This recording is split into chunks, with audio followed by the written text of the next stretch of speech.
Alrighty, excuse me. What's happening, everyone? It's Riverside Entertainment One, and I'm here to give you my thoughts on the last two matches of the ICC Cricket World Cup group stages. Well, first, just a quick note, real quick. West Indies versus the United Arab Emirates was essentially it was like a must-win for West Indies within a limited time. Right. This match, just finish real quick. This match, it started out with West Indies bowling, and they got I think 6 wickets really quick, 6 or 7 wickets really quick, and then I think you had Amjad Ali or Aziz who actually got to a 50, and there might have been another guy got to 50 as well, but. Once them two got out, it was just a procession from there, and I believe it was Andre Russell who actually made the breakthrough with his change of deliveries and slower pace and all that. And Jason Holder bowled pretty well. I don't know, there was some sort of a rift between Jason Holder and Darren Sammy. Apparently, I'm not too sure what that was. But yeah, you can't have team fighting, and actually, Michael Holding actually picked up on this on ESPN Match Point really quick. Like he said that at times, in West Indies cricket, you'd have people on the same team. They look like they want to fuck each other up. But once it comes to the actual match, and this actually happens, what he said in the actual match, they actually like the bowler took. There's a great batsman and a bowler. He doesn't like to solve people's names usually. But the great bowler bowled the delivery. The great batsman took a catch, and in the end, they were they were hugging in celebration. So yeah, it's obvious.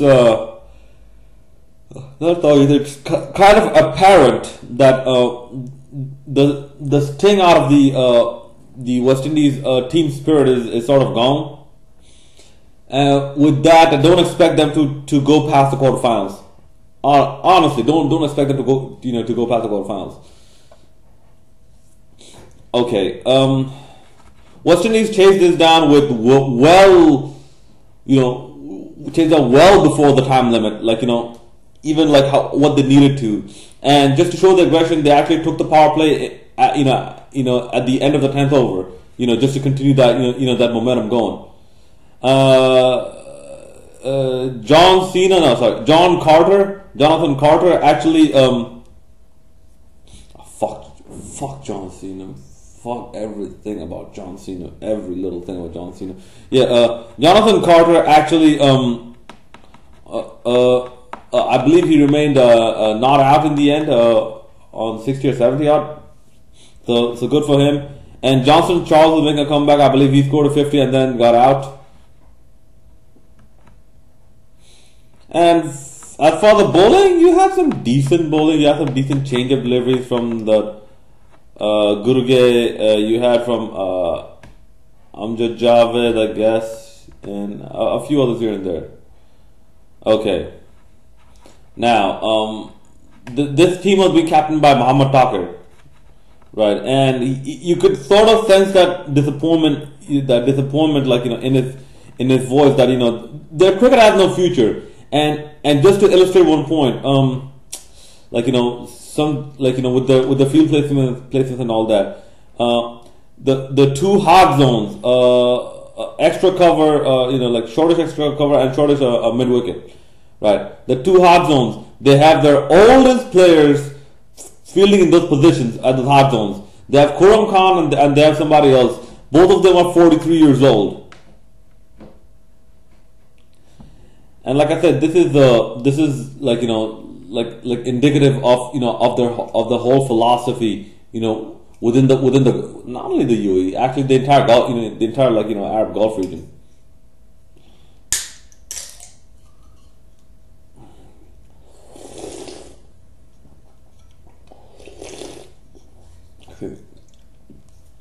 Yeah, and I've actually spoken to a few people, and this spoken to a few people like from like countries that are not my own, like are not of my residence, but they're still within the region. They pretty much relate the same. They pretty much relate the same. Same deal. Like nah, they're not our team. No, they don't represent us. I'm like, okay. If you want, if you want to dwell in the darkness all this time, all right, fine, go ahead, man, go ahead. And the future of UAE cricket is, let's put it this way: if UAE were to disappear from cricket, nobody would miss them. Or if UAE were to disappear from cricket, nothing would happen. Like as a cricket unit, because like I said, they entered the World Cup I think with Kenya. Kenya had a problem of finances and corruption. I mean, what I heard is that the ICC doesn't trust Kenyan cricket anymore, because once they trusted him and gave them a lot of money to build infrastructure, the guy just up and ran away. He didn't give a fuck. He just took the money. He just took the money up and ran away. So that's why you see Kenya cricket and where they're at, like in the situation right now. And like I feel sorry for people like Steve Tricolo, man. I used to like that guy batting, Steve Tricolo. I used to like that guy when like when he's just like smash balls and all. You had people like Colin Zaboya. I believe he played for Warwickshire. There's a leg spinner a Zimbabwean leg spinner who actually played for Warwickshire. Sorry, a Kenyan leg spinner who actually played for Warwickshire. Yeah, players like Thomas Odoyo and all that. So, but the UAE has no excuse. The UAE absolutely has no excuse on why the cricket was not developed. And apparently you had some people who played since like 92, 93 cricket for the UAE. Oh man.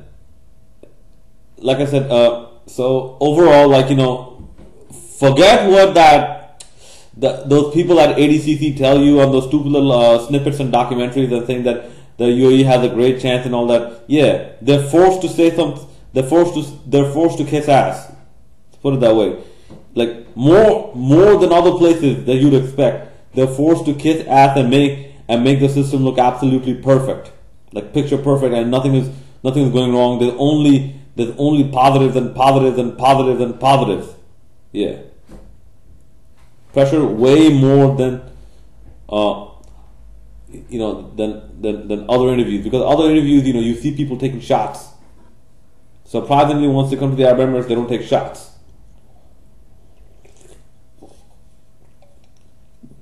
Like, example, Brendan Taylor, he took an insidious shot at Zimbabwe cricket. He's saying that I can't feed. Basically said I can't feed my family. Like with the bullshit pay you giving me, I can't feed my family for this. That's why that's why I gotta leave. You gotta pay your players. They're not gonna play for free and starve to death. You gotta pay your players. If you wanna get them to stay. Yeah. You don't hear none of that. Okay, second match. Now it was pretty much determined that West Indies will go to the quarterfinals, barring a tie. So now it was up for the fourth position, Ireland versus Pakistan in Adelaide. And actually, I expected a lot more support for Pakistan in this game, given that it's a knockout. Expected a lot more support, and to my understanding, there's a good amount of Pakistani supporters in Australia. Not as much as the Arab Emirates, but in Australia. Okay, and you had all that nonsense going on. You had a good century by William Porterfield. I mean, I've seen a good amount of it. You had a good century by William Porterfield, but he got out at the wrong time, and nobody else in his team, like Gary Wilson included, nobody else in his team, made huge significant contributions. Like the O'Brien brothers, N O'Brien and K O'Brien, they need to fire. they didn't, fire and fire big. That didn't happen. So in the end, they just ended up with 237 of the 50 overs. Yeah, they're the wicket of the last ball, I believe.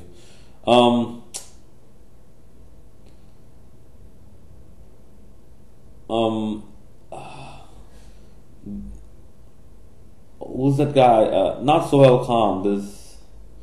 There's another guy who comes in to bowl.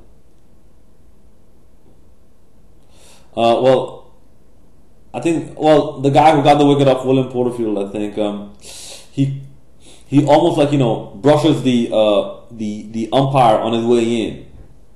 Yeah, that guy he got some talent, yo. And Wahab Riaz, I believe he picked up 3 wickets. Wahab Riaz is turning out to be a good find for Pakistan. But they need to fucking do something with Mohammad Irfan, man. You can't just have a big tall guy and who, by the way, is not a good fielder.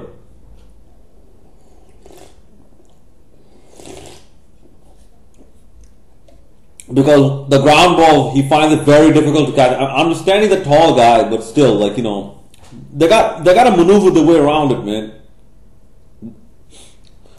They got to figure out a way around it.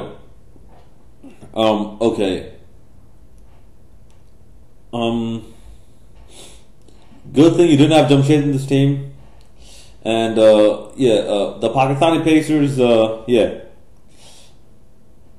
I believe the fastest delivery this time was 149 K, and that was good to see. That some serious pace was good to see, and getting the ball to reverse swing before the 40th over, that ball, 2 new balls to reverse swing before the 40th over, that was also good. That was also good to see. I forget who's there's a new guy bowling today, Ahsan Ali as well, and I believe even I think he got the opening wicket. Okay, so the target was 237. William Porterfield, I believe, scored 109, but got out untimely. And Pakistan just won this with just losing 3 wickets. And one of them was a run out. I believe the other one was gone by Thompson and somebody else. But in the end, Sarfraz Ahmed, he remained not out. Umar Akmal just came in the end at the fall of Misbah Huq's wicket. And Sarfraz Ahmed got to a century. I believe he got to a century and remained not out. So this is a good example of an opening batsman actually working for Pakistan. Not they're just not like either score 50-60 runs and get out, or score 15 or 20 runs and get out, or score no runs and get out, and then your middle order also get out. So you end up with the score for 1 run for 4 wickets. Yeah. Thankfully that didn't happen here, and when crunch time came around, Pakistan actually pulled up a pretty good performance. So now we have the final 8 settled. I believe the first game is South Africa, Sri Lanka, and I think that's in Sydney. May the best team win. May the best. Me personally, I want South Africa. No, I'm confused at this point because this is Sangakkara and Jayawardena's and Dilshan's last tournament. If with me, I want them to go out, with the world titles, not a third finals and then it didn't amount to shit. I want them to go out with the world championship. Okay, but then again, I want South Africa to win the first championship as well. Okay, the second match is the one that I'm most concerned about, is Bangladesh versus India, because India has Bangladesh's number. India has Bangladesh's wife's number. India knows what school Bangladesh's kids go to. India knows what grocery Bangladesh buys their groceries from. India knows everything about Bangladesh Sahara. India knows how much water and electricity Bangladesh uses in their homes. Okay? Not only just have their number. India knows everything about Bangladesh.